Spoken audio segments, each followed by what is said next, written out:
لنا إماما ونورا وهدى ورحمة اللهم ذكرنا منه ما نسينا وعلمنا منه ما جهلنا وارزقنا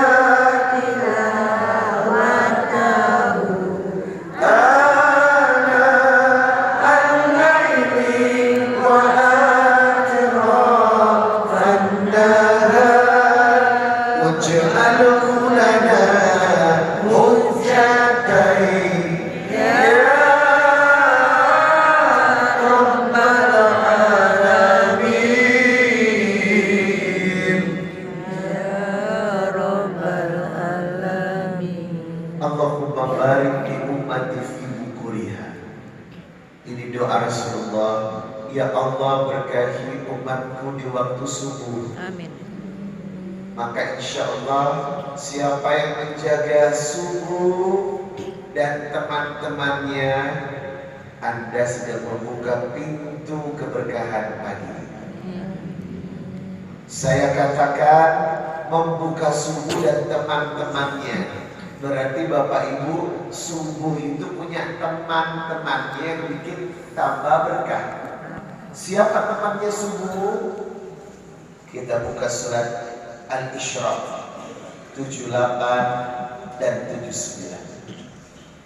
Aqimis sholata liduluki syamsi ila ghasaqil laili wa qur'anal fajr inna qur'anal fajri kana mashhuda. Ternyata temannya subuh adalah rakaat al-fajri khairun minad dunya wa ma fiha. Siapa yang tidak pernah lepas qobliyah subuh atau 2 rakaat sunnah fajar, maka hidupnya akan dilimpahkan rezeki lebih baik daripada dunia dan isinya. Selamat buat kita yang tadi mengerjakan 2 rakaat fajar. Berarti orang itu dalam keajaiban rezeki yang luar biasa. Ini temannya subuh. Yang kedua, sholat yang langsung disaksikan Allah dan malaikat itu adalah sholat subuh. Dan temannya subuh apalagi Al-Isra 79. Wa minal laili fatahajjad bihi nafilatan lak asa an yab'athaka rabbuka maqaman mahmuda. Salat tahajud 11 rakaat. 8 tahajud ditambah 3 witir. Ngomong-ngomong semalam tahajudnya berapa rakaat? 2. Itu pakai hemat. Kalau bisa ditambah. Jangan pelit-pelit sama Allah. 2 sih boleh, tapi itu paket hemat. Jangan ngambil yang paket hemat. Kalau ingin rezekinya lebih, lah ini mau lebih paket hemat. Mudah-mudahan selalu istiqomah dengan 11 rakaat mengikuti sifat sholat malam Rasulullah. Sallu kama ra'aitumuni usolli. Berapa rakaatkah Nabi menjalankan ibadah tahajud? 8 ditambah 3 witir. Ini rutin. Maka siapa yang malamnya tidak lupus tahajud ditambah 2 rakaat qobliyah subuh sunnah fajar, sholat subuh berjamaah ditambah tidak pulang setelah subuh. Jadi temannya subuh itu apa Pak? Jangan pulang ke rumah. Nabi berkata, man shalla subha fi jamaah, siapa yang sholat subuh berjamaah, thumma qa'ada, ia tetap duduk di tempat zikirnya, fadzukurullah, berzikir pagi kepada Allah, hatta tatlu asyam, sampai matahari terbit, thumma shalla raka'ataini, ditutup 2 rakaat israf di waktu syuruk, kana ka'ajri hajjat wa umrah, Anda pulang membawa pahala umrah. Wow. Wow. Kalau habis subuh nggak pulang, kira-kira kalau nggak ada pengajian ini habis subuh kemana? Itu dia masalahnya. Pulang. Maka usahakan jangan pulang menunggu waktu syuruk. Karena itu kebiasaan Nabi. Kalau ini kita lakukan, rezeki dan kehidupan kita barokah. Yang paling parah habis subuh tidur. Ada. Di sini nggak ada. Alhamdulillah. Banyak umat Nabi yang meremehkan tidur setelah subuh. Padahal sumber penyakit adalah tidur setelah sholat subuh. Kemudian yang kedua, disempitkannya rezeki adalah tidur setelah subuh. Itu kenapa sengantuk-ngantuknya Bapak tunggu sampai syuruk. Setelah syuruk pulang ke rumah silakan tidur. Inilah jaminan dari Allah. Man sholat subaha fahuwa fi dhimmatillah. Siapa yang sholat subuh maka orang itu dalam jaminannya. Mudah-mudahan pagi ini kita menjadi orang yang lebih baik, lebih segar, lebih semangat. Tahun baru Islam menjadikan tahun dan momentum untuk lebih dekat kepada Allah. Dan insya Allah sesuai dengan tema, saya berharap Anda menjadi wali Allah. Setelah subuh kita menjemput amalan mutaati. Apa itu? Amalan yang membuka pintu rezeki bersamaan dengan amalan qasir. Apa itu? Sedekah setelah salat subuh. Jangan tinggalkan.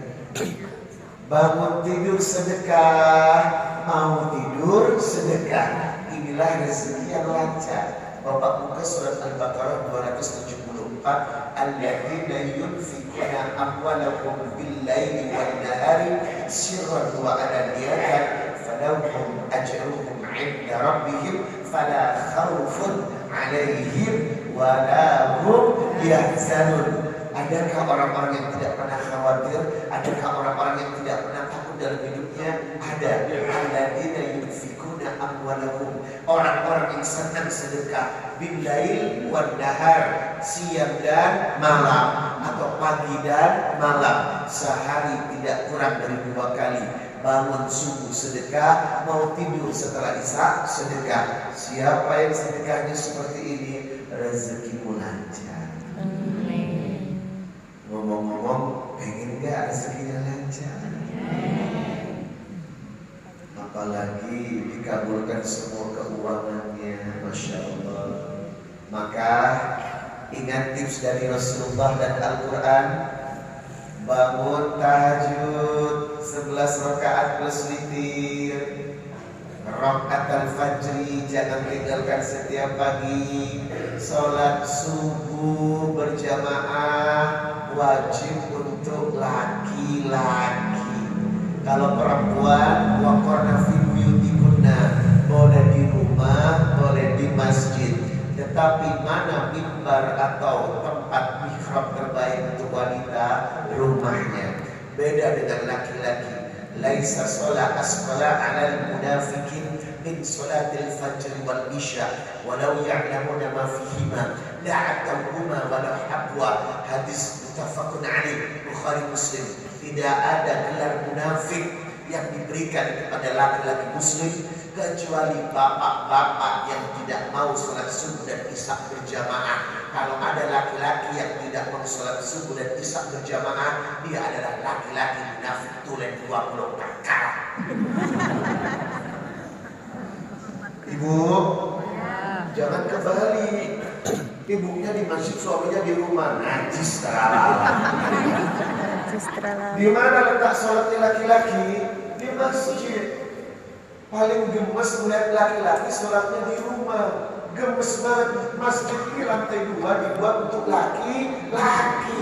Nah kalau laki-laki sholat di rumah, ngapain bangun masjid sebesar ini? Kita harus sadar, Pak. Jangan sampai meninggalkan jamaah, terutama laki-laki. Berat gelarnya munafik. Laki-laki yang berani meninggalkan jamaah subuh dan isya, dia adalah munafik asli. Ibu, ya. Jangan biarkan suamimu sholat di rumah ya. Kalau masih sholat di rumah tolong dinasihati. Kalau masih nggak mempan juga, berbagimu kenal. Karena itu laki-laki jadi-jadian. Karena laki-laki yang asli itu di masjid. Ayo, sebelum menemukan jawaban wali Allah dalam perspektif Quran dan hadis, kita akan melakukan sedekah pagi. Mari kita awali hidup ini lebih baik. Mari kita awali tahun ini lebih barokah. Mari buka pintu keberkahan kami ini dengan sedekah pagi. Mari tim.